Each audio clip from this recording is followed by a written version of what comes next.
salaamaaleykum dal leen ak jàmm sur DK Dakar tey dañoo ñëw pour ñu waxtaanee lii di home invasion home invasion soo leen ko déggee mu di songu kër jàmbur intention yi mu fa am nag mën na varier mën na nekk à la fois pour exercer benn violence physique ou bien mën na nekk aussi pour sàcc waaye vidéo bu ñu concerné tey ñii très clairement dañoo ñëwoon pour sàcc mais heureusement am na ay vidéo d'une caméra de surveillance yu leen filmer nañu dem seetaan vidéo bi mais balaa loolu nag ñoo ngi leen ñaan ngeen abonné wu ngeen like vidéo bi ngeen partagé ko pour que ñëpp mën say jàng sur ce mën nañ dem seetaan vidéo bi.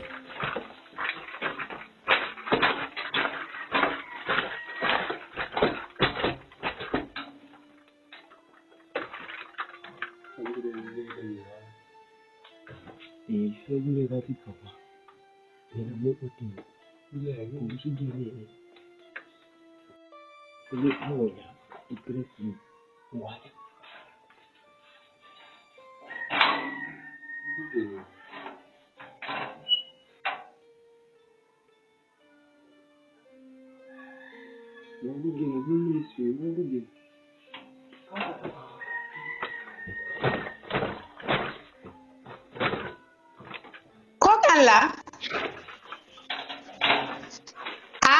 de bu demee duga kokan la yéen ko leen seet ngay daw sàccale génn nag sàccale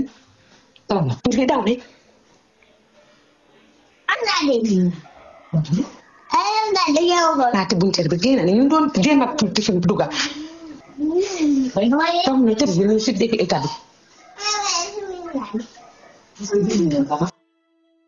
comme ni ñu ko gisee en image mbir mi nii la demee soxna si nekk si kër gi yàllaa ko suturaan su newuloon loolu tey jamono jii nii gëm naa ne mbir mi dina demee ne na premier jàngat bi ñu si mën a def mooy que kër gi am na sécurité porte bi su ñàkkoon dëgër tuuti gëm naa ne